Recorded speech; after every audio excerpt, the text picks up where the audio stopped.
اللہ تو اس بات کی گواہی دیتا ہے کہ اس کے سوا کوئی معبود نہیں،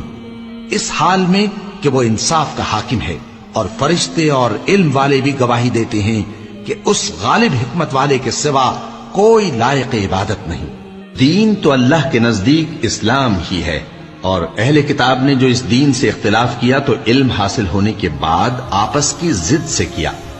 اور جو شخص اللہ کی آیتوں کو نہ مانے تو اللہ جلد حساب لینے والا ہے۔ اے پیغمبر، پس اگر یہ لوگ تم سے جھگڑنے لگیں تو کہنا کہ میں اور میرے پیرو تو اللہ کے فرمانبردار ہو چکے،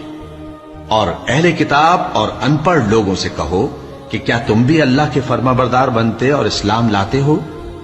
پس اگر یہ لوگ اسلام لے آئیں تو بے شک ہدایت پالیں، اور اگر تمہارا کہا نہ مانے تو تمہارا کام صرف اللہ کا پیغام پہنچا دینا ہے، اور اللہ اپنے بندوں کو